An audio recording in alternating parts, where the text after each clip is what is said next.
So we're all happy to go live. Bear with me, we'll just get the message from the tech guy. Okay.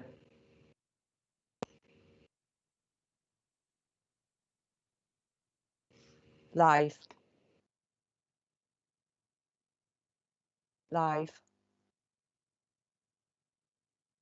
Okay, good morning, everybody.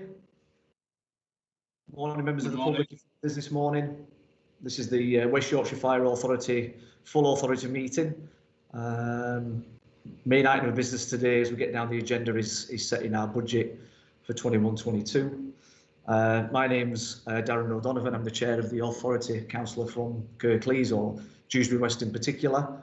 We'll just go through the agenda. I don't believe there's any apologies. I believe all the members of the authority are here and present today. And just to welcome Councillor Louisa Cunningham, who's one of our new members from Leeds onto the authority. Welcome, Louisa. And to welcome back Councillor Cahal Burke from Kirklees. Cahal served on this authority 2-3 years ago. So welcome, Cahal, and welcome Councillor Sunderland. Say welcome back. I hope you're well, Councillor Sunderland. My next announcement, on the 31st of March, Noel Rodriguez, who is our Senior Technical Services Manager, retires from the authority. Noel's been with us for 25 years. He joined the service on the 5th of August 1996 as a Technical Services Manager, formerly working in West Yorkshire Waste Management. Progressed through the organisation during those years and was appointed as Senior Technical Services Manager in 2014. Noel's had various roles and responsibilities over the last 25 years and a major part to play in our IRMP programme and new station builds. So just in case we don't see you again, virtual or in person between now and then, Noel, we thank you for your time and service and dedication in what you've done for people of West Yorkshire in shoring up our services, giving your expertise in what we do. And we wish you well in retirement, whether it's reading or golf or gardening, whatever it might be, rock climbing, who knows. All the best, Noel. Chair. Much appreciated. I've enjoyed every second working for the authority. It's a fantastic organisation, and I'll miss you all. I wish you all the very best. Thanks, Noel. Thank you. And then just a reminder to members of the exec committee that the exec committee will meet after this full authority meeting. So we'll have maybe a 10-minute break at the conclusion of this meeting before we log into the exec meeting. Okay. Item number 2, admissions of the public. Everything on the agenda today is for the public domain. There are no urgent items as far as I know. Item number 3. Item number 4. Any members that wish to declare any interests should do that now.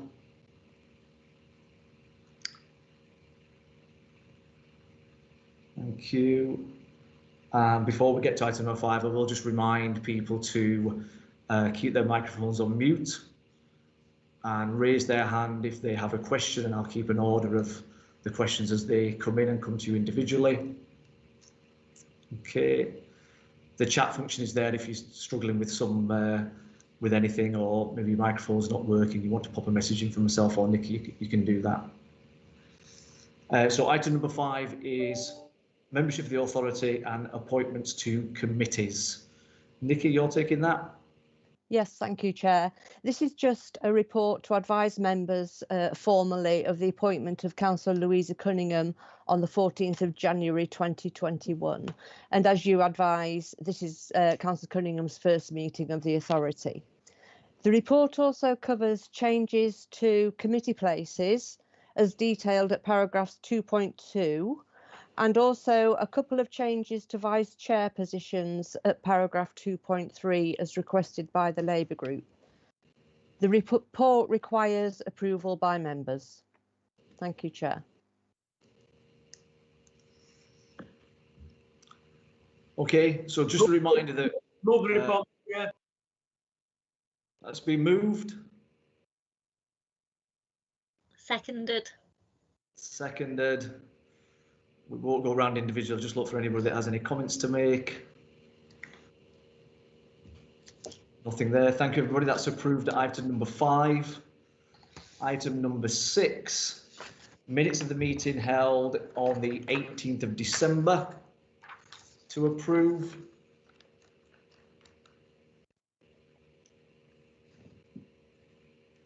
Move the minutes. Moved by the chair of that meeting. Are they seconded? I second it. Thank you. Everybody happy with that? Thank you. And any matters arising from that meeting at item number 7? Any matters arising, members?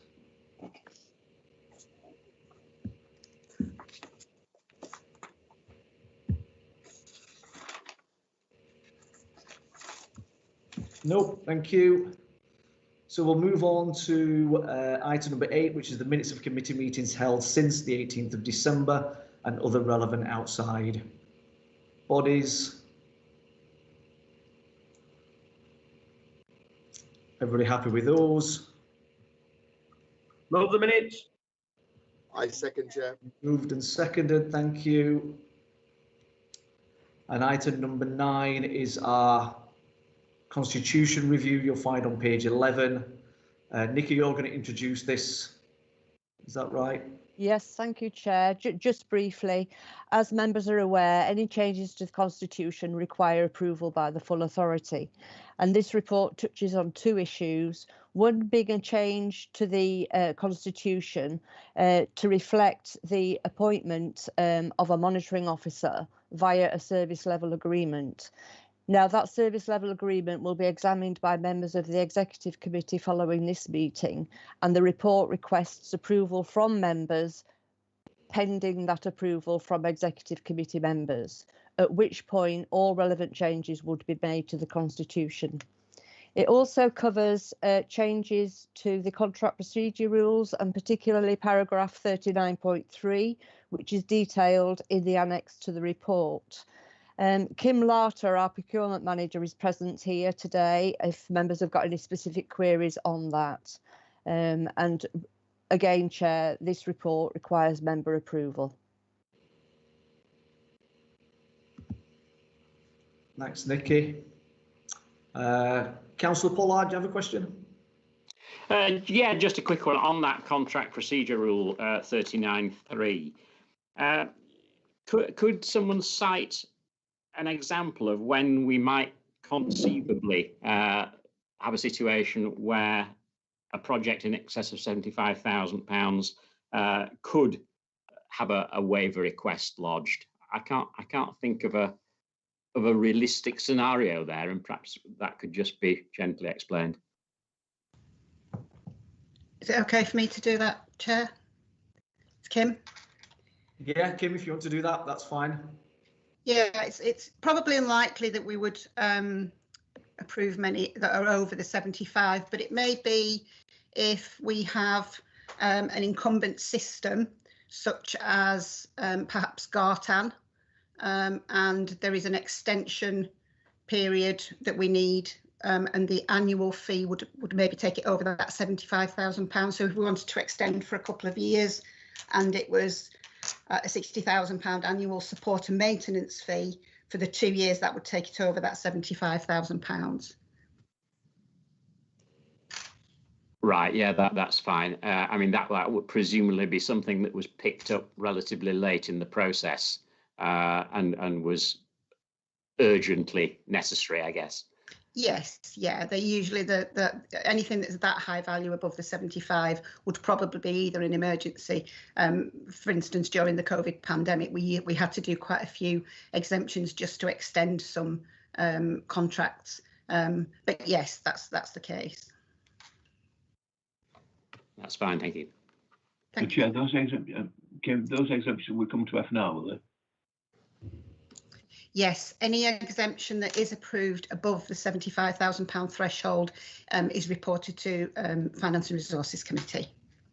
And those which you've done recently will come through? Yes, they will. So there's now a register in place, and we will be able to report those at F&R. Okay, I don't see any other questions, so we're asked to approve the changes to contract procedure rule 39.3. Move the changes, Chair. Yeah, has that been moved Yep, move it, Chair. as written? Seconded. Seconded. Thank you. Everybody happy with that? Okay, thank you. That's approved. We'll move on to item number 10, which is the calendar of meetings. This is back to you again, Nikki, isn't it? Yes, just briefly, Chair, just the annual calendar of meetings for the next municipal year requires full authority approval. The calendar is attached as an annex, but there is one amendment to be made, and that's my error, insofar as I put the April meeting of F&R on Good Friday next year. So I will be changing that with member approval to the 8th of April, not the 15th of April. Otherwise, the calendar is there for members to approve.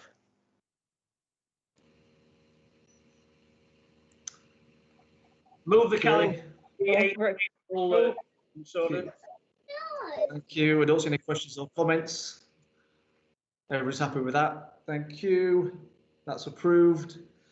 And then item number 11, which is our Treasury Management Strategy 2021 to 2022 for us to approve. Over to you, Alison. Yep, good morning everybody. So this is the Treasury Management Strategy which details a framework for Treasury Management during the next coming year. So the section on 2.1 on page 20 provides a commentary from our Treasury Management advisors on the economy, credit risk and interest rates. And on the table on page 21 that shows interest rate forecasts for the next 3 years. Section 2.2 on page 21 gives the overall borrowing and investment strategy. So the key highlights are, as at the 31st of March 2021, we'll have investments of 30 million and external debt of 45.2 million. We've got no new long-term borrowing since 2011, and we've actually saved 5.3 million interest charges. And I intend to carry on using the policy of using internal borrowing rather than taking out new long-term borrowing to finance the capital plan. Section 2.3 on page 22 details the Treasury investment strategy. So this shows there's 2 types of investment, specified and unspecified, and the key features are explained on page 23. As of today, all investments that the authority has are actually specified investments. Section 2.4 on page 25 details the authority's borrowing requirement and strategy. So if we do need new long-term borrowing, we'll actually use the PWLB. This is because the authority is eligible to access the certainty rate scheme, which means that we receive 0.2% discount on public work loan board rates. However, alternative sources would be actually looked into before we actually made that decision. The authority also has a £2 million Globo, which is due for review in May 21, but it's expected that we will be given the option to repay due to the current low rates of interest. So section 2.5 on page 27 outlines the capital strategy. So this incorporates the authority's capitalisation policy, governance arrangements, financing, and a statement from me to confirm that the capital plan in Appendix E is affordable.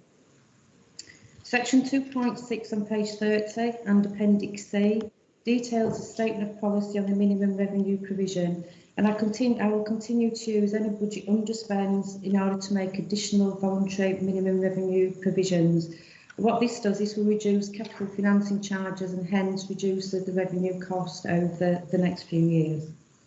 And finally, section 2.7 on page 30 and Appendix D details the Treasury management indicators whose purpose is to ensure that Treasury management activity operates within certain limits. I'm happy to take any questions. Thanks, Alison. Questions, comments? This is for us to approve. Councillor Pollard. Thank you, Chair. Yeah, just a couple of things on that one. Firstly, on page 21 in my pack, section 216, the table of the interest rate forecasts. The 20-year rate shown there, projected over the next 3 years, looks out of date. I think that must precede the changes made after the Chancellor's statement of the 26th of November last. Just to clarify that, because I think 20-year rates are currently around about 1.7% rather than 2.55. And then secondly, section 248 on page 27. This is the question of essentially replacing some higher rate Public Works Loan Board rate loans with new loans at lower interest rates.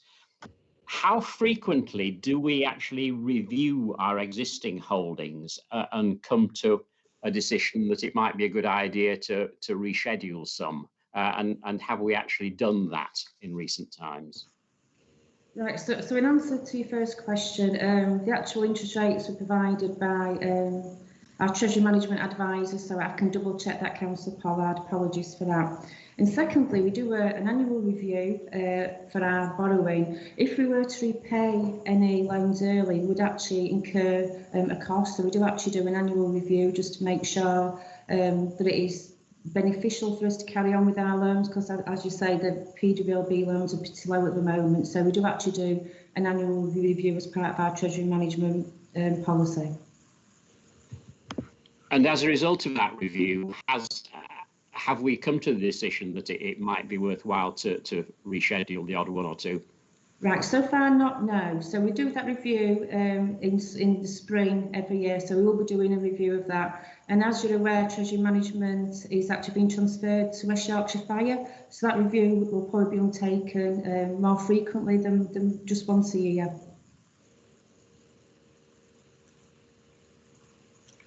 That's fine, thank you.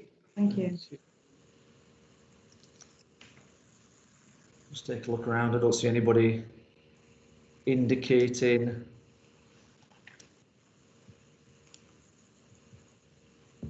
sorry, there is 1 second, bear with me. Councillor Sunderland. Good morning, everybody.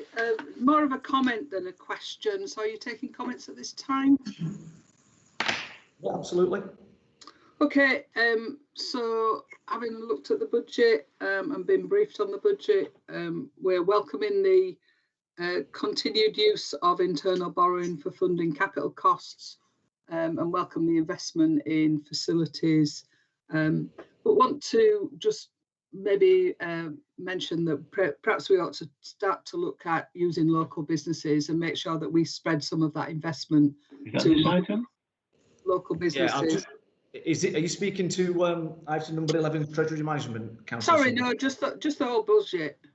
I'll just do the first. I've made the comment on the Treasury Management. That's fine. Sorry. Okay, no worries. You can come back after item number 12. I'll come back. Noted. Let's just look around the room. Thank you. Okay, so thank you, Alison. Item 11 is for approval. Is that moved? Move that. Yes, move them. Seconded. Moved and seconded to approve the Treasury Management Strategy. Everybody happy with that? Don't see anybody against. So thank you for that. Maybe that's approved. I just say thank you, Alison, for the time spent working on that Treasury Management Strategy with officers, external. It's not easy work, and then the financial markets do change and do fluctuate, and these reports I know don't arrive, on this day with always the most up to date. They're prepared and planned in advance under different circumstances. So thank you for that. Thank you for providing such accurate information for us. We'll now go to item number 12. Which is the capital investment plan, the revenue budget, and the medium-term financial plan for us to approve. And Alison, you're gonna introduce this one for us. Yep. So going through this, so the first section is proposed capital investment. So proposing a 5-year capital plan which totals 57.58 million over the 5-year period, which includes expenditure of 16.5 million in 21-22. 25.43 million of this is for the rebuilding of Keighley, Halifax and Huddersfield, the relocation of Paketon and also the development of the headquarters site. So the table on page 44 and Appendix A actually shows the capital plan. So section 2.3 explains how I'm actually going to finance the capital plan. So we will be receiving some capital receipts in 24-25, but the majority will be through borrowing.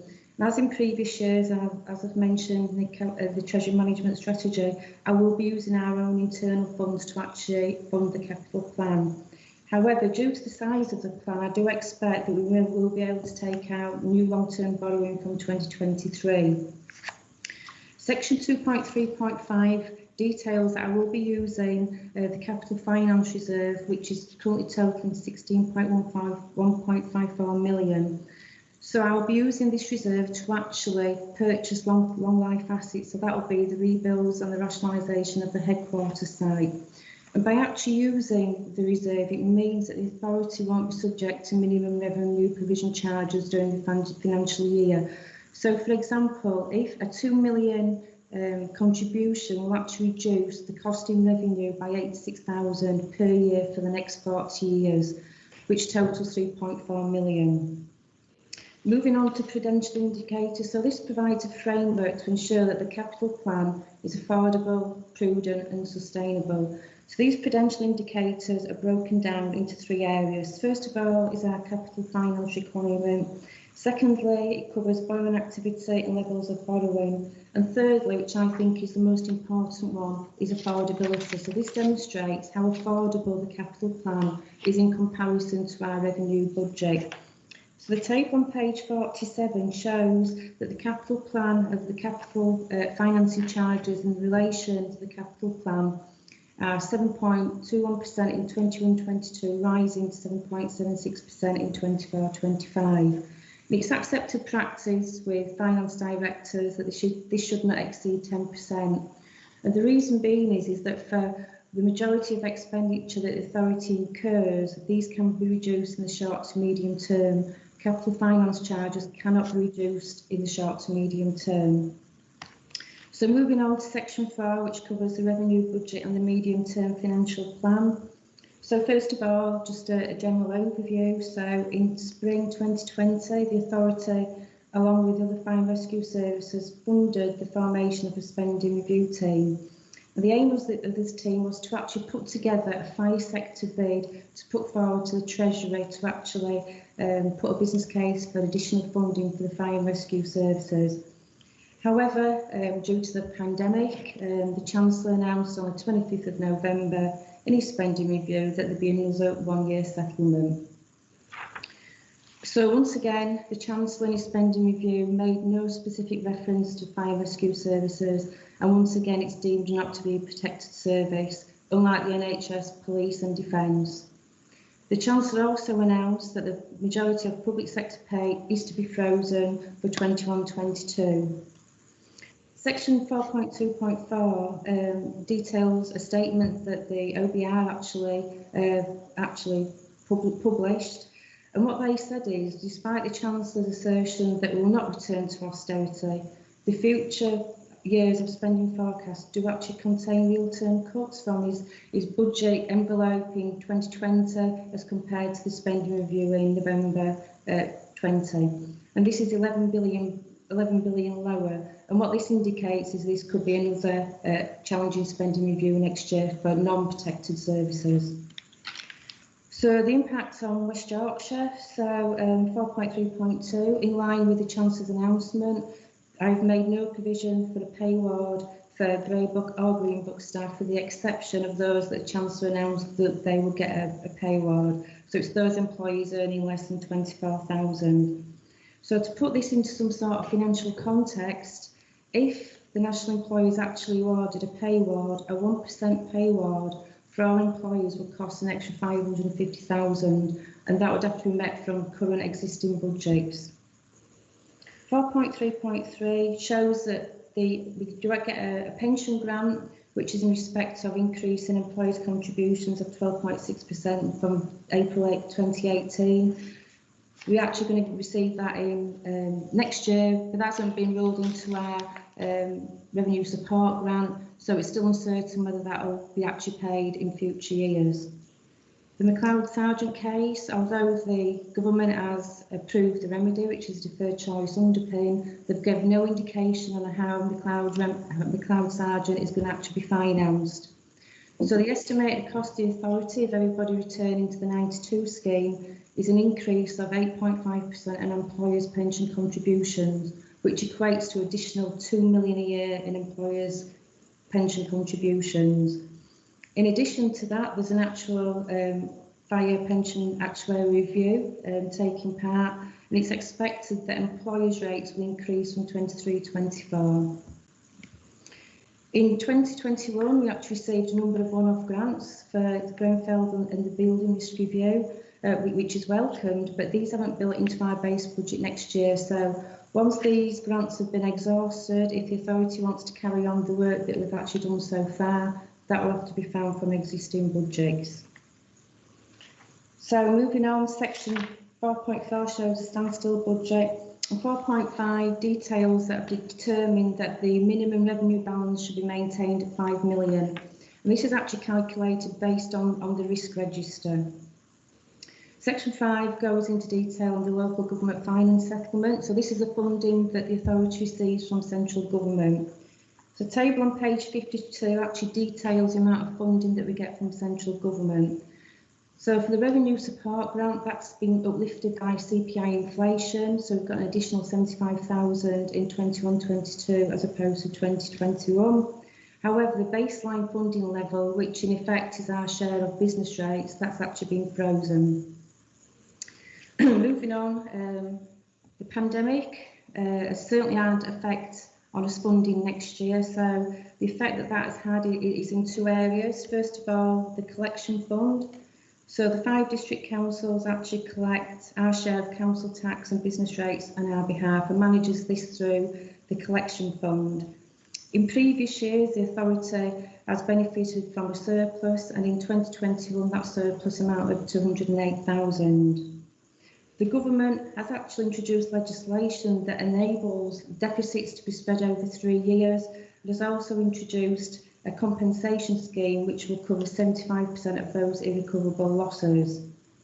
Now, taking these into consideration, as actual total estimated collection fund deficit is 2.21 million over the 3 years, and these are detailed in the tables on page 53. So the top of the first table on council tax, that shows a total deficit of 1.281 million over the 3 years. So, as I've just mentioned, the authority is entitled to claim a grant, but the grant is not as generous as it first makes out. So the actual amount of grant equates to 32% and not 75%, as indicated by the government, and that is due to the strict criteria in which actually irrecoverable losses are measured. Now, business rates, that's quite a bit more straightforward. So the actual total deficit is really large at 3.44 million. However, 3.1 million is in respect to the extended business rates discount relief of 3.1 million, which the 5 districts are actually holding on our behalf, so we will actually receive that funding. So the actual amount of business rates deficit is 929,000, and the 75% grant does equate to a 75% recovery on that, so that's quite good. So the overall effect on the collection fund is a combined shortfall of 1.107 million over the next 3 years, with 410,000 being liable in 21-22. Now, the pandemic has also had effect on the tax base. So normally in a financial year, the tax base normally grows around 1.5%, and this is due to the number of new houses that are built within the districts. I've included in the medium-term financial plan, when I presented it to members last February, an estimated growth of 1.1%, so that is less than the average of 1.5%. However, the pandemic has had a negative effect on the tax base growth, and the 5 districts reduction is an average of 1.3%. And this is due to the sharp increase in local council tax support claimants. So this will result, based on my medium-term financial plan projections that I presented last year, a deficit of 1.347 million. Now, the government has recognised this financial burden on local authorities on fire and has actually provided a grant of 1.176 million that we will receive in the next financial year. But this still does leave a shortfall against our medium-term plan projections. Section 5.3 details the referendum principle, so the authority is enabled to raise the precept by 1.99% without actually going to a referendum. Section 5.4 discusses business rates. So the local government finance settlement estimated that the authority would receive 7.81 million in local business rates from the 5 districts. However, the returns from the 5 districts on the NNDR1 returns actually show that we'll actually receive 7.642 million. So once again, that's another shortfall that the authority will have to find next year, and that equates to 172,000. So section 5.5 just details precept income. So a 1.99 precept increase in 21-22 will generate an additional 858,000 of additional funding as opposed to a precept freeze. If the precept was frozen at £65.87, the actual total precept income would be over £500,000 less than that we received in this financial year. So section 6 gives you my positive assurance about the robustness of the estimates and the adequacy of reserves. Section 7 moves on to the medium-term financial plan. So this gives members a four-year outlook on the medium-term financial plan. So we don't just look at 21-22 in isolation. 7.5 shows the proposed revenue budget for 21-22, and that is split into a precept freeze and a precept increase. And 7.6 shows the budget calculation and the number of budget growth and savings in 21-22. So with my budget calculations, I've made a number of assumptions that underpin the medium-term financial plan. So any deviation from these can actually be favourable or unfavourable to the medium-term financial plan projections. So I've assumed in my calculations that there'll be a precept increase this year and each year after. I'm also assuming that there will be growth in the tax base, not 1.5%, but a small growth, 0.5% next year, and then 1% each year after. And also I've made provision for a pay war from 22-23 onwards. So 7.9, as I mentioned previously in the report, the Chancellor made no underpin to actually protect fire and rescue services funding. So I need to present to members the scenario if in the spending review in the summer the authority were to experience two spending cuts, which are detailed in the table on page 59. And finally, reserves. So what I really need to point out to members is that reserves can only be used once. We can't actually continue to use reserves. And the table on page 60 shows how I intend to use those reserves over the next 5 years. And I'm happy to take any questions. Thank you, Alison. Thank you for that. And just for purposes of the public watching, I'm sure many will appreciate the complex nature of the budget part of what we do at West Yorkshire Fire. And just to give the public some confidence, we've been briefed on the budget as a group previously and had group briefings also and opportunities to ask questions. So just for purposes of the public, that we're not coming into this into the unknown. We have had briefings on this before, but thank you for that, Alison. I'll open it to questions or comments. Can I suggest ours is more than a question, it's an amendment. So was the correct thing to do to move that, and that was then move our amendment? Does somebody want to move this resolution and then we move amendment and then we vote on those?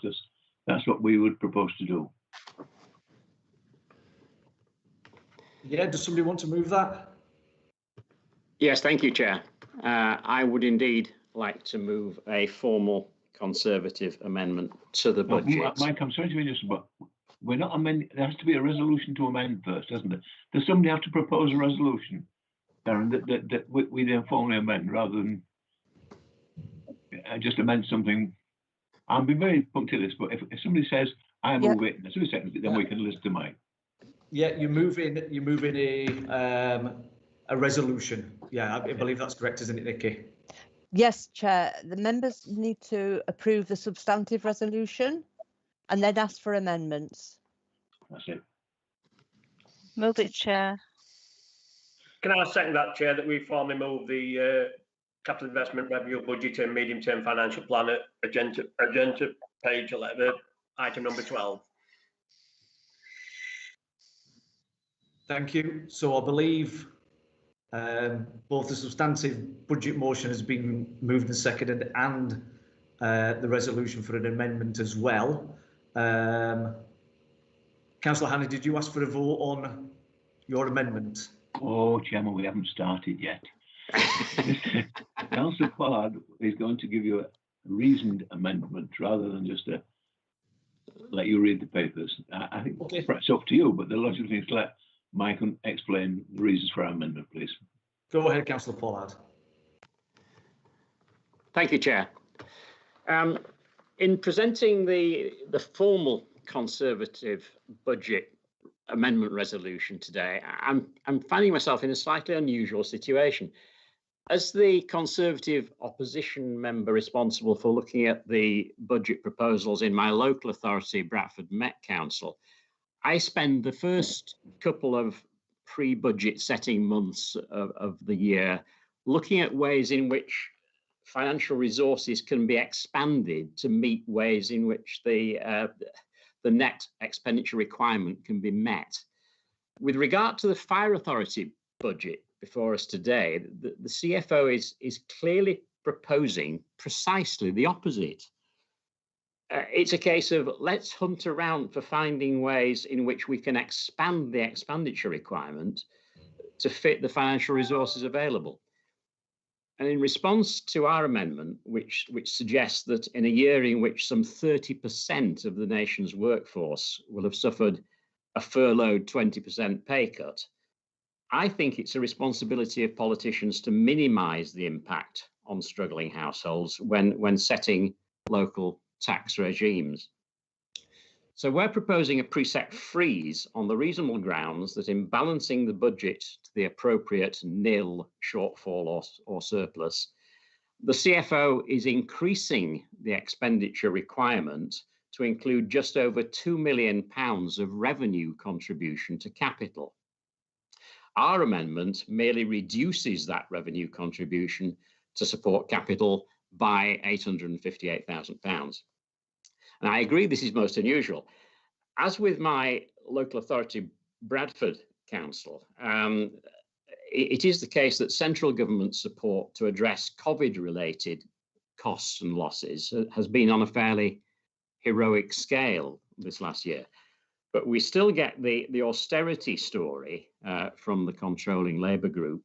And it is true to say that the extraordinary level of funding offered is indeed, well, it's patently a one-off item, at least we hope it is, but it has meant that for the 21-22 financial year, we have this most unusual situation.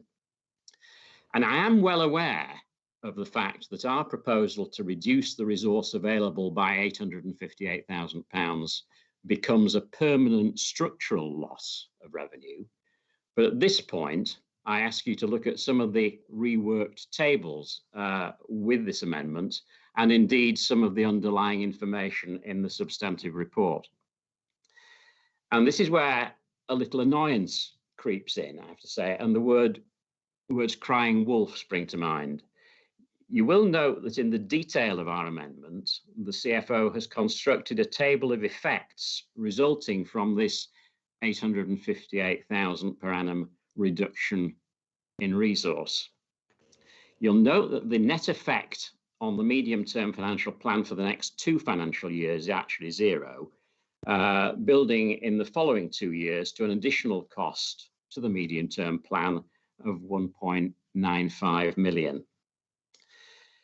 Which, just to sort of insert a little confected drama into the proceedings, has been equated to the loss of 44 firefighter posts.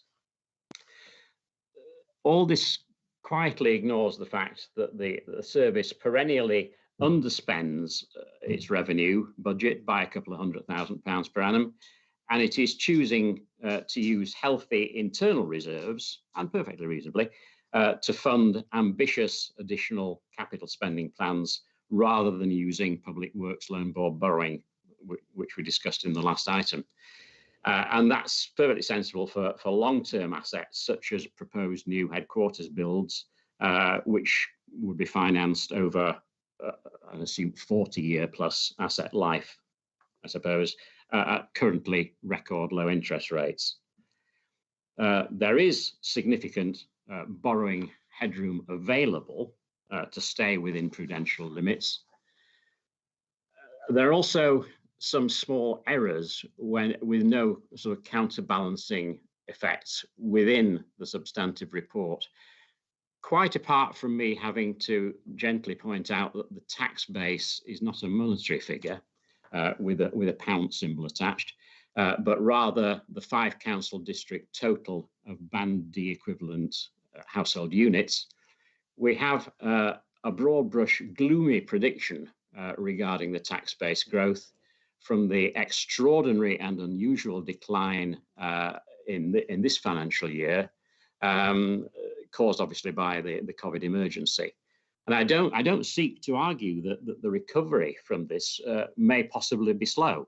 And I don't argue with the 0.5% assumption of tax base growth for 22-23.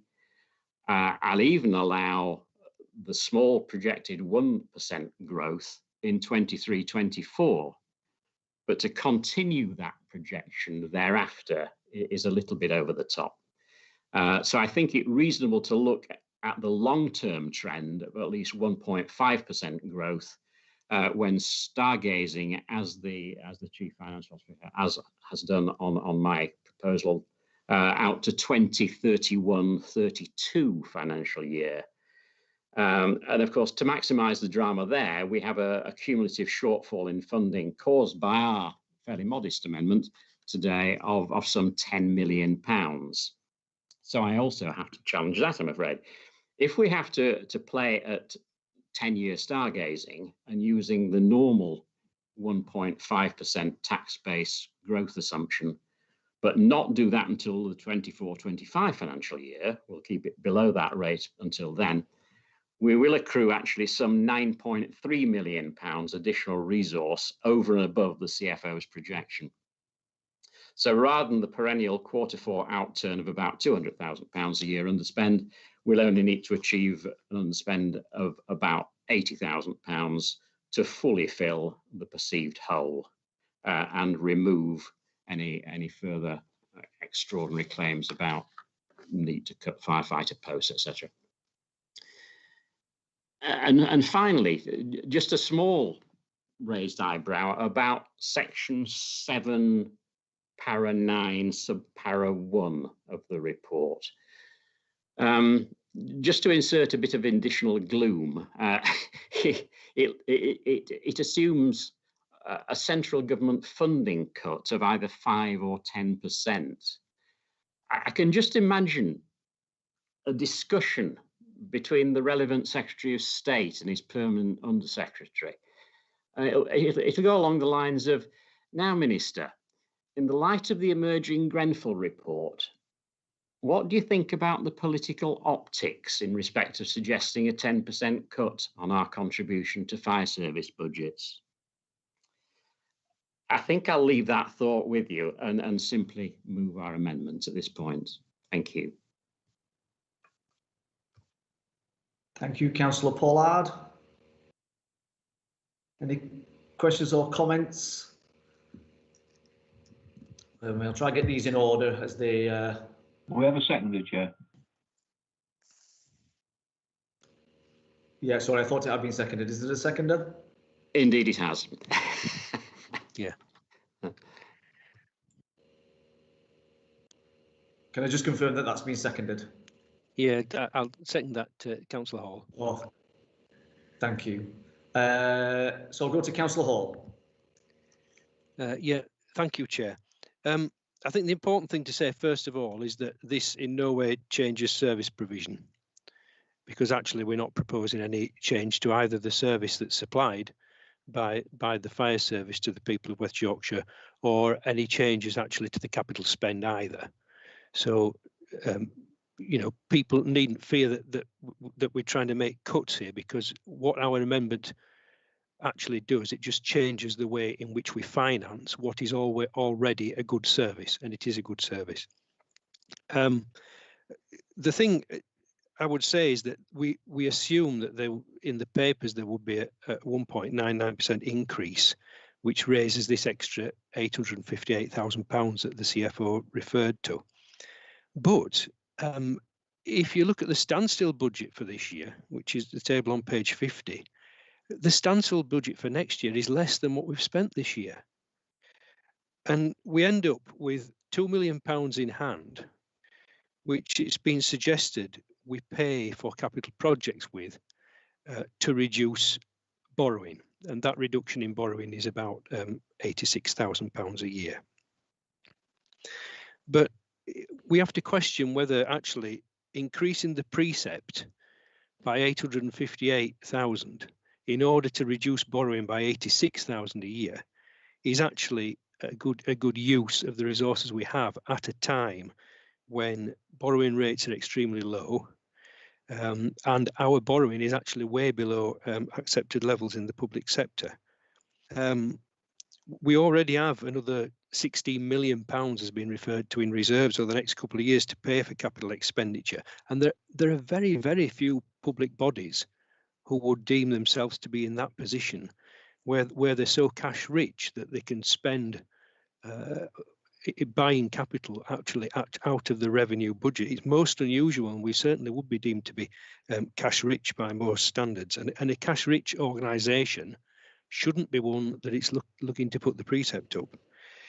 The cost, as Mike says, of borrowing over the lifetime of asset is greater and can be paid for by borrowing, but the cost of saving the authority's borrowing costs of £86,000 a year has got to be put up against the cost of increasing the precept to the people of West Yorkshire, because ultimately it's the residents that pay for the fire services, not the fire service. And if the residents are expected to pay an extra £860,000 a year, and remember that's in perpetuity, that rather dwarfs the £86,000 a year that we would have to pay for borrowing if we didn't raise the precept this year. I genuinely think, Mr. Chairman, that we've got an opportunity here for a win-win all round, and we can all take credit for this, because we've got the opportunity to provide the excellent service that people have become accustomed to from the fire service in West Yorkshire, and all the growth that's been worked into the capital plan over the next few years, but with no increase in the precept. And I think that's a great prospect, and it's one which would be really well received by people at the moment who are very hard pressed because of COVID and because of, unfortunately, the rise in unemployment that has resulted from the COVID pandemic. So yeah, I'd like to second it and urge the most serious consideration of it, please, because I really do think it's a win-win situation, and it will be very much welcomed by our residents. Thank you, Mr. Chairman. Thank you, Councillor Hall. I'll come to Councillor Downs. Thank you, Chair. Looking at the Conservative amendment, I'm not convinced by the arguments. As we heard from Alison, the Fire Authority is not a protected service, and I find that quite extraordinary when you consider that important services such as the NHS and police are. Well, I would want my Fire Authority to be protected as well, and the fact that the government, the Chancellor, won't do that, I think leaves us in a potentially vulnerable position. I take on board the comment that in light of Grenfell, it wouldn't be a wise move, but it's still potentially on the cards. And we have a double whammy, because we're getting shafted from both ends, if you like. If we aren't protected at the end of government, and then at our end, we don't put up our precept to protect our budget, we've lost that money forever. And if you actually look at the reality of a 1.99% increase, for me, I think it's just less than £1 a year. It's less than 1/4 pence a day. And I know that times are hard for everybody, but for that approximate £1 extra to continue the service level, and I accept what they're saying that we retain the service level, but if we're taking money out of reserves, the more we can keep in reserves, the more we can keep going with a balanced budget. And I know that interest rates are low, but I'd rather not be owing people if we can actually continue on a prudent budget which delivers the services and can continue to do so.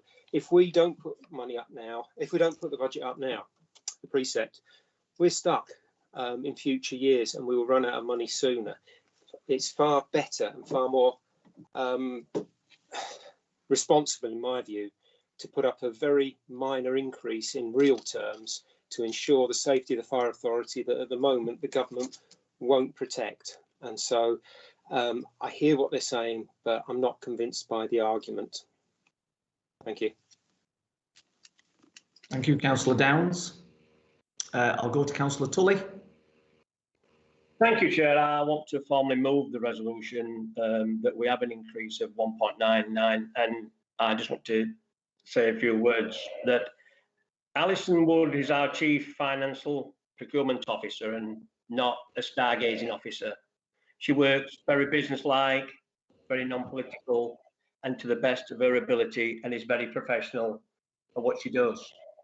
And when she indicates in a report that a freeze in council tax will have ongoing effects to this authority going forward, I take that as read. And there's nothing scaremongering about the situation regarding firefighters' jobs being lost. Because I tell you what stargazing does. For 10 years, this authority had austerity where we lost £26 million in cuts across this authority going forward. There's no consideration from this government being taken into consideration regarding the McLeod Sergeant situation that we could find ourselves in. This government has decided that with all the work that people have done in the public services, there ain't no pay rise for them this year going forward, which is a total disgrace. And once you put a freeze on this particular expenditure, as Councillor Downs has just said and others, you lose it forever. Now, I could take the view that our firefighters at the moment work too long hours, work far too many hours, don't spend enough time with the family. In this life, you sell your labour, not your health. And when I look at the situation, and I have to listen to people talking about stargazing, the firefighters, let me remind people, are the only people that are running into burning buildings when the rest of us are running out of them. And we should be doing everything that we can to support our firefighters, to support our finance officer, because in the small amount of time that I've been involved with this authority, she has always been straight with people. She's always been straight with this authority and told us the situation exactly as it is. And on that situation, I think it's pretty incumbent to try to suggest that we don't know what I do know this, and I think everybody knows this going forward, that once this pandemic is out of the way, this government will continue to do what it's always done, and it will go for cuts to recover, because it's in their DNA, that's what they do. So on that basis, I would ask this authority to come behind the resolution, to support the resolution, to support Alison and the Chief Finance and Procurement Officer, and reject the amendment.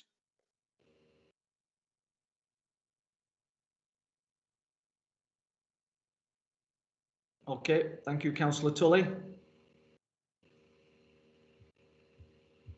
Councillor Fenton-Glynn.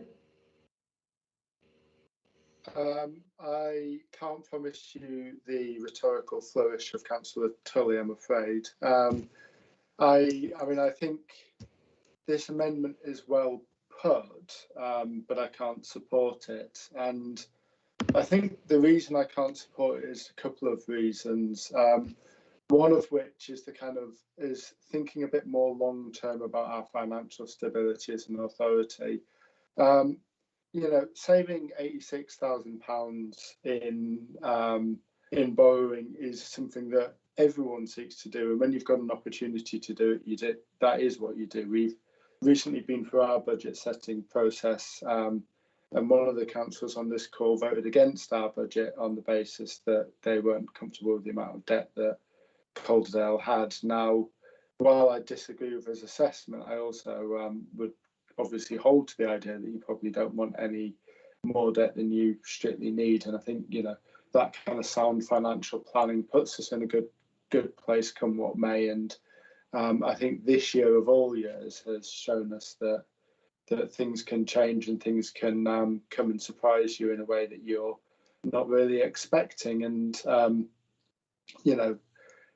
giving away £10.5 million over the coming years would probably be not a very sensible thing for any authority to do in that circumstance. Now, Councillor Pollard accused us of crying wolf, and actually, I don't think that's what's happening. But I also think that if you regularly lose sheep to wolves, then crying wolf isn't necessarily a silly thing to do when there is in fact a wolf there. Now, this authority has lost 26 million over 10 years because of central government cuts.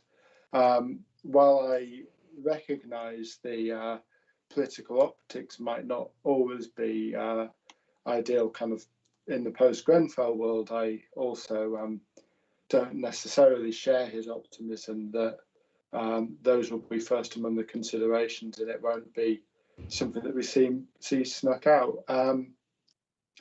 And I also just want to reference Councillor Hall's comment that this in no way will make changes to service provision. Now, that might be the case this year, but actually looking into the future, if you start taking money out of the service, you are going to hit service provision. And we've essentially got a choice here, which is that it's either going to hit the key workers that we stood outside the front of our houses clapping for in this summer, or it's going to hit the hit the service that we offer. And frankly, that's not something that I, in good conscience, can vote for. And I'd finally just like to welcome Councillor Downes's constructive words, really, that we need to have that money to keep us safe and to make sure that we're going forward on a stable basis. So, I hope this resolution gets rejected. I hope our budget gets passed and we can set West Yorkshire Fire Authority on a good basis going forward. Thank you. Thank you for that. Councillor Sunderland.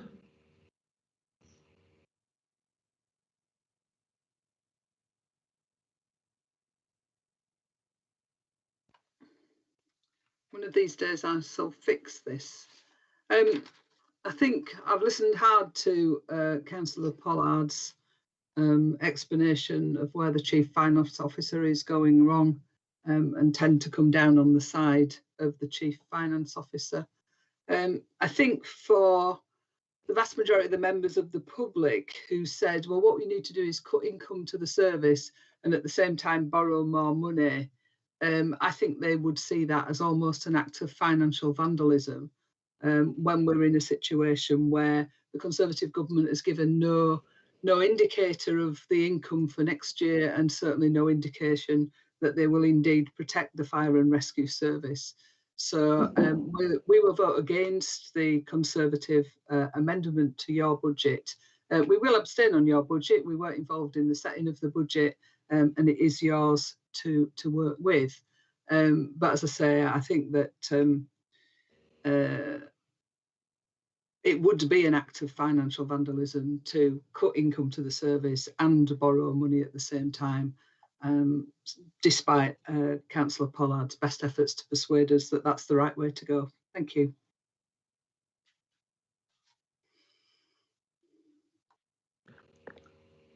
Thank you for that, Councillor Sunderland. Any other speakers? Councillor Tate. Thank you, Chair. I just wanted to speak in favour of the capital investment plan, the revenue budget and the medium-term financial plan as set out by Alison as our Chief Finance and Procurement Officer, and against the Conservative amendment. So as it's been rightly pointed out, Alison acts as a professional business individual and does indeed try and keep politics out of things, which is very right to do so. But let us not forget that since 2010, the government have cut the budget to the Fire Authority by around 26 million. So we've done really well as a fire authority, and we've undertaken several IRMPs to bring about these savings. And we've undergone really significant change in the process. And indeed, some of these programmes continue to this day. But due to the cuts made by the government, it's become even more essential for local authorities local councils and authorities such as ours to maximise funds that are raised through the council tax. That's the whole way the government are working, is to try and get us more self-sufficient and raise our own funds internally. That's just the way it works these days. So it is our duty to make difficult decisions in order to serve our communities to the best of our abilities. Based on current risk management assessments, the optimal establishment number we have to operate safely in our communities is 900 firefighters. So the Conservative proposal to reverse the capital expenditure has significant consequences far beyond the 4-year medium-term financial plan. So a precept increase is included forever once it's been approved. So going forward, it is a fact that a current freeze today means that after 10 years, we will lose about 10.9 million from the budget. The fact is that 75% of costs are based on employees. So due to the past programmes that we've had to see to those cuts that have been given to us, we're getting to a place where we're not really in a position to carry on down that road. So it does have the potential loss of firefighters in future years. So 20 in 23-24, as Alison points out, and 24 in 24-25.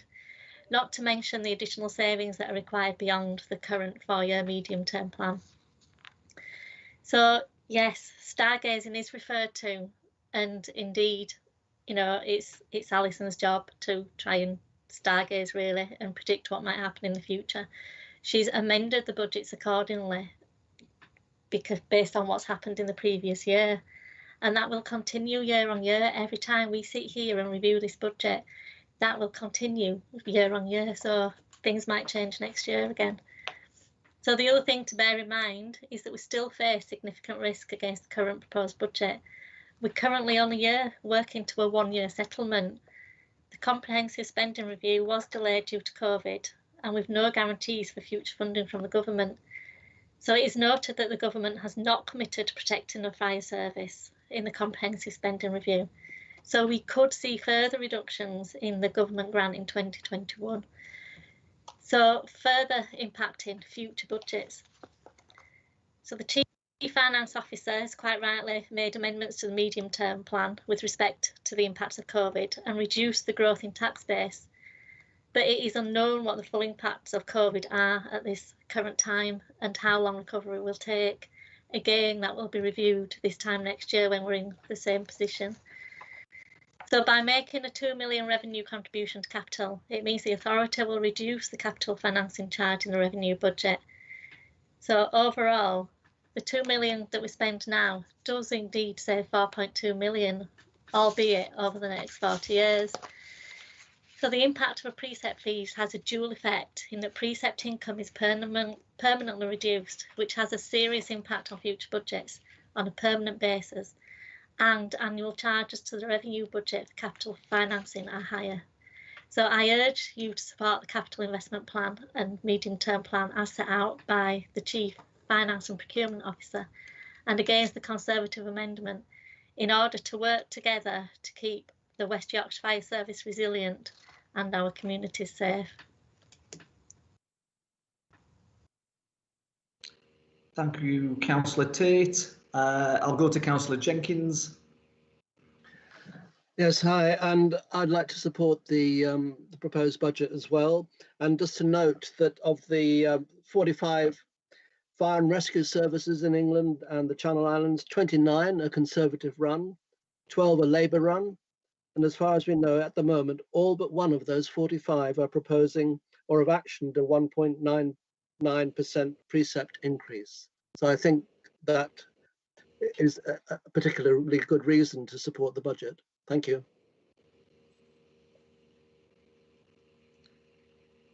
Thank you, Councillor Jenkins. Yeah, I think quite interesting on that note that this is not just what's happening in West Yorkshire. This is a funding scenario that's happening and playing out throughout the country. We've sat here before at previous budget meetings, and the word that I always use is future-proofing.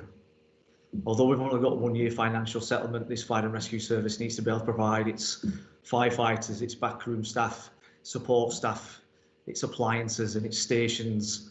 It needs to respond to road traffic accidents, fires, flooding incidents, and it needs to do it every year, year on year for decades to come. And the decisions that we take here today are not just about today, and they're not just about this week or even this year. They're about making sure that we put in place arrangements that are financially, as Alison said, affordable, sustainable, and prudent. And I thank you, for Alison, for giving us your, completely non-political look on this. But the big 3 words that the public need to understand is that the budget proposed here is affordable, sustainable, and prudent. And I think, as alluded to previously, in terms of the RMP and our risk profile, we don't want to see any further cuts to stations, to appliances, to firefighters. You only have to look at some of the recent incidents, particularly in Bradford, with a huge tyre fire that took considerable resource. You can never guarantee that those types of incidents are not going to play out around West Yorkshire at any time in the future. And we were able to respond to that and tackle that incident successfully.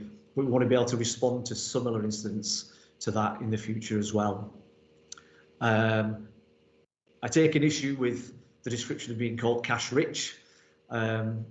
We've got statutory reserves that are there for the most ultimate of rainy days, I suppose you could put it that way. And we've got the earmark reserve that allows us to rebuild fire stations, Keighley, Huddersfield, Wakefield, restructuring what we do at HQ site as well. And this is all with a view of making sure that West Yorkshire Fire and Rescue is future-proofed for generations to come, and members of all authorities making decisions for periods to come as well. As described, there are a number of pressures on the budget. Considering differences of opinion on the authority about why we've had a £26 million reduction in our budgets in 2010, the fact it cannot be ignored that that has happened, and going forwards there are pressures around pay awards, pension payments, rebuilds of future fire stations, equipment that's needed, recruitment of firefighters, and any related COVID costs that might come in as we see how it plays out. I understand and appreciate the amendment put forward from the Conservative group, and I thank you for putting that forward. I thank Alison for delivering your, giving us your financial insight into the budget, and thank you for your time spent on that. So both the substantive motion and the amendment have been moved and seconded. I'll ask for a vote now, verbally recorded, however you want to call it, on the Conservative group amendment, because there are no further speakers indicated. Chair, would it help if I said all 6 Conservatives will be voting for it, and then we save time going around everyone? We have agreed that I will say that at this stage. I think, although John's nodding his head, I prefer a roll call, so there's no no misunderstandings around the way we do it is needs. So I'll ask Nikki, is it Nikki, you're going to go through a roll call of each member in alphabetical order? Yes, Chair. And this is voting again. So this is a vote for the Conservative amendment. Yes, Chair. This is to make a note of a recorded vote for the Conservative group amendment as discussed today. So I will go alphabetically down the list. If you could just indicate whether you're for, against, or whether you abstain. Councillor Almas. Thank you, Nikki. Against, please. Councillor Anderson. I'm in favour of Councillor Pollard's amendment. Councillor Austin. Against. Councillor Burke. Against. Councillor Cunningham. Thank you, Nikki. Against. Councillor Downs. Against. Councillor Fenton Glynn. Against. Councillor Hall.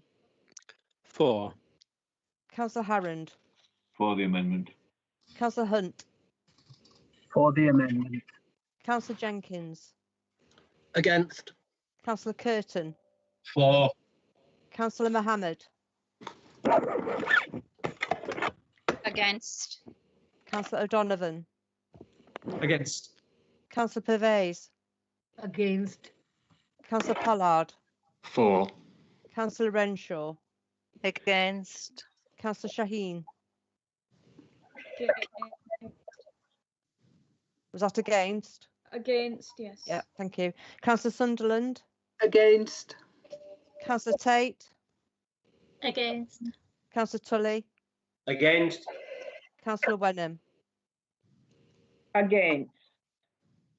So therefore the Conservative Group amendment has been lost. If members wish to vote on the substantive motion before them today. Yes, we'll vote on that by roll call. Again, I'll go through the list alphabetically. If members could state whether they're for or against or abstain from the voting on the substantive motion before you. Councillor Almas. Sorry, substantive motion proposed by who? By the Chief Finance and Procurement Officer. No. The substantive motion on the report. Proposed by the chair. As proposed by the chair. Yeah. Okay. Yeah. In favour, please. Councillor Anderson. Against. Councillor Austin. For. Councillor Burke. Abstain. Councillor Cunningham. For. Councillor Downs. Abstain. Councillor Fenton Glynn. For. Councillor Hall. Against. Councillor Harrand. Against. Councillor Hunt. Against. Councillor Jenkins. For. Councillor Curtin. Against. Councillor Mohammed. For. Councillor O'Donovan. For. Councillor Pervez. For. Councillor Pollard. Against. Councillor Renshaw. For. Councillor Shaheen. For. Councillor Sunderland. Abstain. Councillor Tate. For. Councillor Tully. For. And Councillor Wenham. For. So the results of the vote on the substantive motion as proposed by the chair has been passed by the majority. Okay, thank you, Nikki. And at this stage, I'd just like to thank members for taking the time over the last weeks and months, to consider and digest the budget. It is a large piece of work, one of the most complex things that we do. So thank you for the time you've invested in that. Alison, thank you to you and your team. This is probably, I would guess, your busiest part of the year. So I'd like to thank you on behalf of the authority for the time and dedication, professionalism you've taken preparing this prudent budget for us. And we'll put John's name in there as well because he's the Chief Fire Officer, but particularly Alison, you and your team, if that's okay. Thank you, everybody. So that budget is passed. We will move on. The next few items right through to the end of the agenda are for noting. And the first one is the pay policy statement 21-22. I think Ian's going to take us through that. Thank you, Chair. Morning, everyone. Chair, this is the annual report that we're required to produce under the Localism Act 2011. The report must set out our policies in relation to pay, with particular emphasis on senior staff and our lowest paid employees. The table on page 74 details the pay of senior management.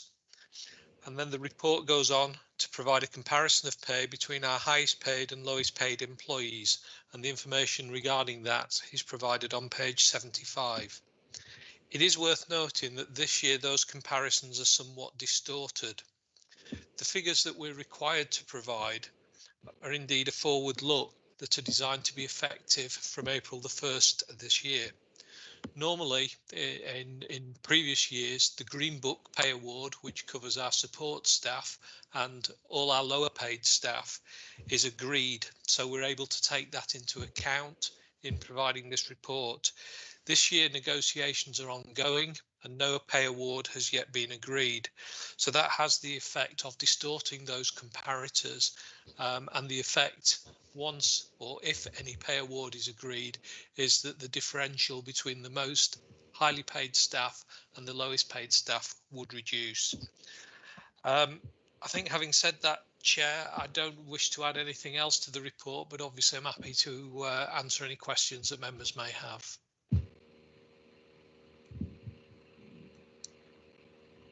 Okay, thank you, Ian. Members, any questions?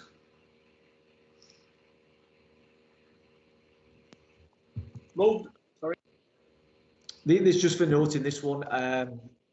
Councillor Hall? Yeah, thank you, Chair. It's just a couple of questions. I don't expect an answer now, really, but it might be something that one of the officers could go away and report back at a further meeting about. And it's just about comparisons, really, because there's mentioned in about the multiple between the highest and the lowest paid salaries. And there's also the table about pay for senior officers and lease cars and stuff like that. But it'd be just interesting to know whether what we pay and what we provide and the ratios and everything are in line with what is the norm with fire authorities across the country. But as I say, I don't expect I'll probably get an answer now, but it might be something that could be brought back to maybe a finance committee in the future. Chair, I'll undertake to do some further work on that and see if we can pull together the information as requested. Thank you. Happy to note that report. Move it. Thank you. Item number 14, our HMI CFRS COVID-19 inspection report. Nick Smith, you're on. Thank you, Chair. Good morning, everybody. This report presents the findings of the Her Majesty's Inspectorate for Constabulary and Fire Rescue Service COVID-19 inspection. So the inspection was commissioned by the Home Office to inspect how well the Fire Rescue Service are responding to the COVID emergency. Our inspection took place between the 5th and 16th of October. It looked at our response for the period between April and June 2020. The inspection itself was carried out virtually. There were surveys conducted, interviews and data collection. We've received the feedback, and that's in the form of a letter which is attached to the report. It's a narrative judgment, so it's not a graded judgment that we'd normally get from our formal inspection. And I'm pleased to say on the whole it's very positive. I think it reflects the tremendous effort that our staff and organisation has gone to continue to deliver its services throughout the pandemic, as well as step up and support our communities locally and nationally. On the report, at the bottom of page 78 and the top of 79, it highlights some of the work that we've done with partner agencies in our communities in response to the pandemic. It does point out a couple of areas for improvement. I can assure members that both of those have been addressed and are in hand. And I'm sure as a management board, we're extremely proud of what our organisation staff have achieved. I'm sure as an authority you'd like to join us in thanking them for their efforts so far and noting the report. I'll take any questions on it, Chair. Members? Chair, can I just confirm that they did it over the telephone 4 months ago, they didn't come to Yorkshire? Is that how it worked? Yeah, it was a virtual inspection, yeah. Are they coming again? We have got our second formal inspection, which will be taking place in the summer of this year. That will be, I think, partially virtual and partially on-site inspections. But I think, like everybody, some of the new ways of working have meant that they can inspect more efficiently using stuff like Microsoft Teams to have those interviews and review the data and ask the questions. Thank you. And on page, item 70 of the report says that all staff groups volunteered for extra activities, which is marvellous, and congratulations, thank you. Do they get paid for this? I trust they do, don't they? Yeah, well, the volunteering, the vast majority of the volunteering is done during their work time. So that work volunteering, some do volunteering in their own time as well. So they are getting paid while they do it, yes. Very good, thank you. Thank you, Chair. Thank you. So just for members of the public, that was Councillor Harrand asking those questions because it's not easy to see. I just urge members to raise their hand so that I can bring them in, because I can then let the public know who's speaking, if that's okay. Councillor Tate. Thank you, Chair. I'm just wondering how many other authorities have been inspected and if there's any like comparative data out there. Yeah, so all the fire and rescue services in England have been inspected. There is a national report that has been produced that lays out the activities of all fire and rescue services, and in there is some data that helps you compare performance in terms of sickness and staff availability, fire cover, etc., as well as some of the additional activities that fire and rescue services have been doing. So there's a national report available. You can access that on the HMI CFRS website. Thank you. Thank you, Councillor Tate. Yeah, we absolutely welcome, this report. The inspector interviewed myself as well, virtually as part of this process.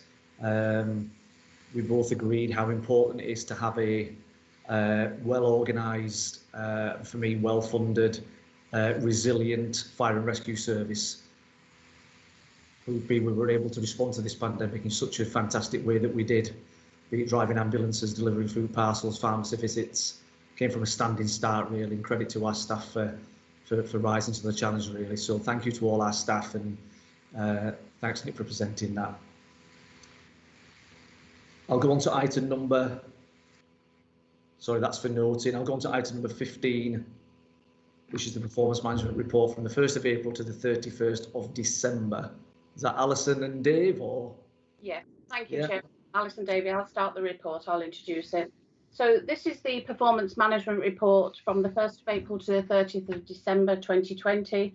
It's the usual report, but on this one we have added some further corporate performance indicators to the end of the report for members. What we'll do is I'll pass over to Dave to go through the main body of the report, and then I'll go through the new corporate indicators after that, and then we'll take questions. Okay. Thank you, Chair. If you're happy for me to carry straight on. Good morning, everyone. I think I'm safe in saying that just by a couple of minutes. Good morning. So the report that you have in front of me, of you, in the main pack, shows the performance management data when the report was prepared prior to dispatch. Members will also have received a more up-to-date performance management report, which was taken off the system earlier this week, and that's the one I'll refer to in delivering this narrative. Albeit I think members will find that both reports are broadly similar in terms of the levels of activity that they're reporting, albeit the quantum changes somewhat. I will remind members, as we've touched upon many times in this meeting in respect of other issues as well, that this has been a very different year with the impact of COVID, and that equally shows through our performance management figures as well. So as we previously talked about in previous meetings, early parts of this year saw some huge reductions in road traffic collisions when there was much less traffic on the road, and it also saw a significant increase in attendance at false alarms predominantly industrial buildings, etc., and that was as a consequence of us changing policy to account for those buildings being unoccupied during the first period of lockdown.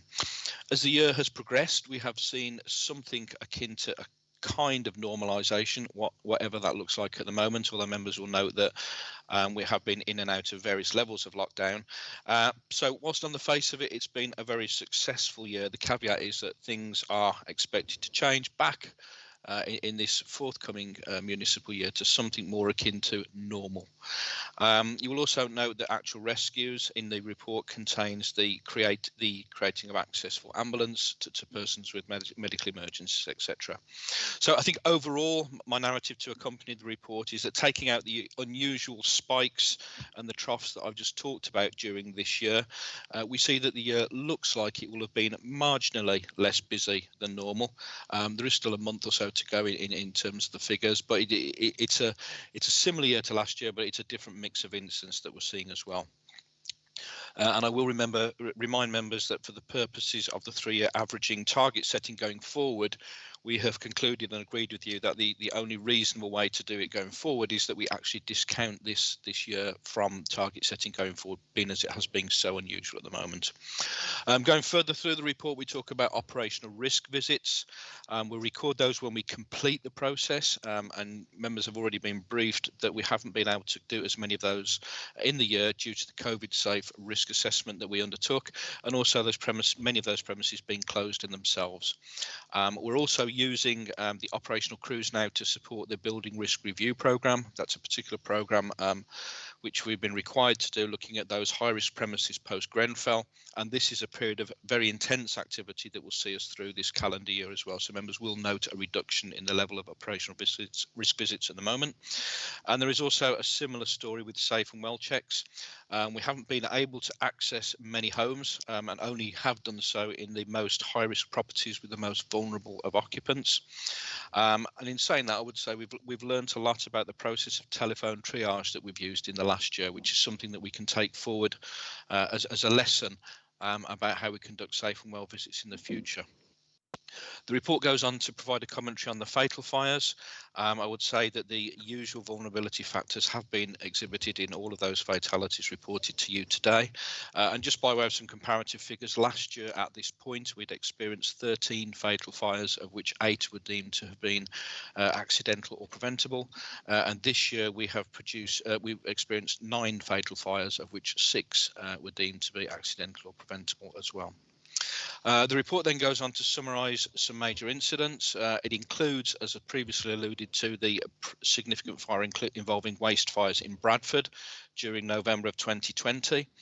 You'll see from the report that as a service we were involved on site for a total of 3 weeks before we were finally able to close the incident down, though it is fair to say that the vast majority of our activity occurred in that first week. Tyre fires are notoriously difficult to extinguish. Certainly there was a huge amount on site. Equally, that the whole idea of the rubber is to keep water out, and that works against us when we're trying to do our job as well. I think it's perfectly appropriate here to recognise the fantastic efforts of crews and our partners who worked so well together during that period to extinguish that fire, and also note that all of that was done under COVID conditions, and that does make it even more difficult to do our usual business as well. It's also worth telling members that whilst the police investigation into the cause of this fire remains open, no charges have been forthcoming as of this stage, as I report to you today. The report then concludes with a summary of violence at work. Pleasingly, it's down on previous years, and whilst we significantly hope this is a trend, I will conclude with sort of the theme of this presentation that it's been a bit of a different year, and whilst we welcome that reduction, we look to see if it is extended into future years as well. I will end there and hand over to Alison to talk to the corporate performance indicators. I can get my words out then, and then I'm happy to take questions, Chair. Thank you, Alison. Thank you. So going on in the report, we've put details in of compliments and complaints. So during this period, we've had 151 compliments that have been received. That's lower than it was previously for the same period last year, which is 181 compliments.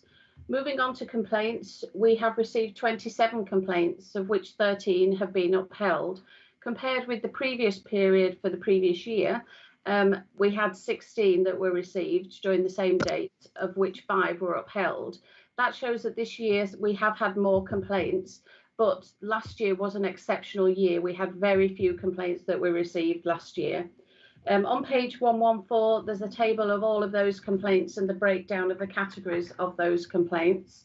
And moving on to the end of the report, we've included indicators regarding the number of freedom of information requests that we have received and responded to within the year. And the total for the year so far is 74 freedom of information requests that we have responded to, all of which have been within the time limit that is given to us for those.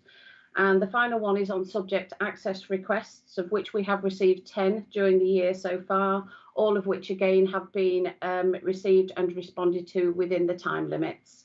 And that's the end of the report. Thank you. Thank you. Dave and Alison, I'll open that up to questions. Councillor Pollard. Yeah, just a comment really and a note. I note that the Deputy Chief has said that there's been no actual charges lodged in respect of the tyre waste fire. And of course, the report just baldly describes it as a 15 pump incident plus specials and support and the involvement of 90 firefighters and 7 officers. But of course, in terms of the length of that incident and in terms of staff rotation, heaven knows how many firefighters were involved one way or another overall during the course of the incident. But I suspect it was several hundred. So the report itself is a fairly sort of bald and basic summary, as you'd expect. But we do have to especially congratulate the service in respect of that particular incident, which was indeed horrendously complex and long lasting. Through you, Chair, if I can, thank you, Councillor Pollard, for that, and you are entirely correct. I think I can make a fairly broad statement that virtually every member of the operational fire service in West Yorkshire attended that incident at some time during those 3 weeks. Thank you, Councillor Pollard. Thanks, Dave. Councillor Harrand. A question for Alison, please. The freedom of information requests, what were they about? Or is that confidential? But Alison, what 74 requests for information? Yes, thanks, Councillor Harrand. We've received 74 requests for information that have come in via the Freedom of Information Act. They're not confidential. Any information that we release under freedom of information is information that is released out to the public domain, and they can be about anything really, anything that anybody wants to ask us. But just as some examples of that, they may well ask us about the structure of the organisation, how many firefighters we have, how many office staff we have. It could be regarding cladding on buildings and that kind of information, or it might be about incidents that we've attended within West Yorkshire. It could be regarding our appliances and our fleet lists. They're very varied requests across the board. Well, I'm sure you get some sort of analysis of this and presumably send it to senior management, but if there was a preponderance of questions about, say, cladding, would that be reported to the senior management team and perhaps to councils as well? The management team do receive the report on the freedom of information requests, and they may well go through to the senior managers for their response. When the requests come in, we will ask the relevant department or the relevant senior officer as to what the information is requesting, and then we will look at that in accordance with the Act to ensure that it's appropriate for us to release, and then we'll release that information. So our senior managers are fully aware of those requests and the responses that we make. One supplement here. What I'm saying, Alison, is that if loads of them are about one particular subject, can you tell us, please? Yeah, what we would also do, Councillor Harrand, is if we get repeated requests for certain information, what we try to do is we point them to our website, where we try to make as much information available to members of the public so that we are transparent. So if we get a request and that information is already available on our website, we will point them to that and just give them the link so they can find that information. Okay, I've made the point. Thank you. Thank you.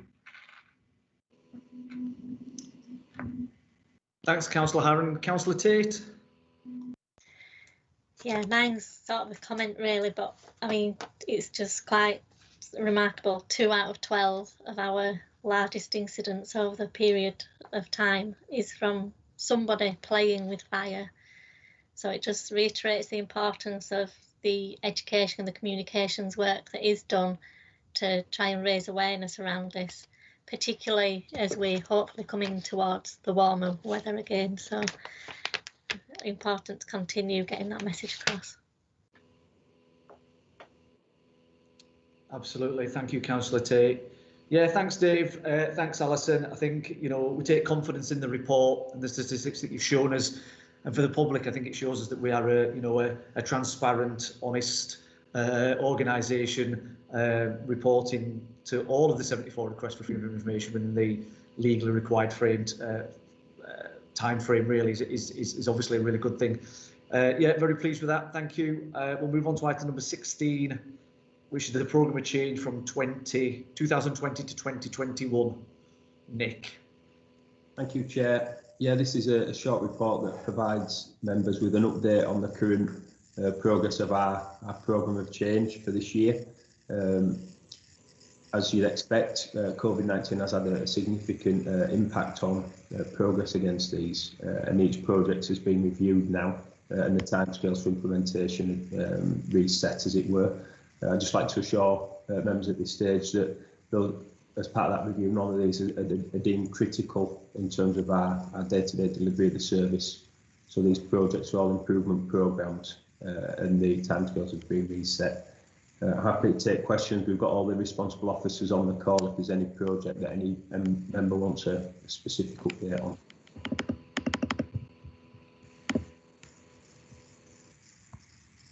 Members, any questions? Any comments?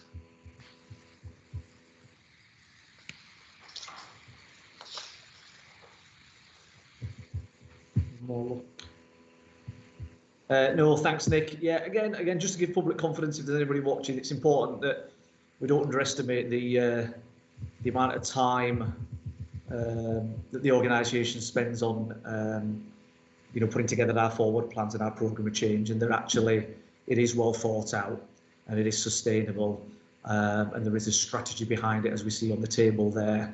And I think it's important to remember that not all organisations in different sectors would work in such a way and be so prudent with their forward plans. So thank you for that, Nick, and thank you for the team in keeping track of that for us.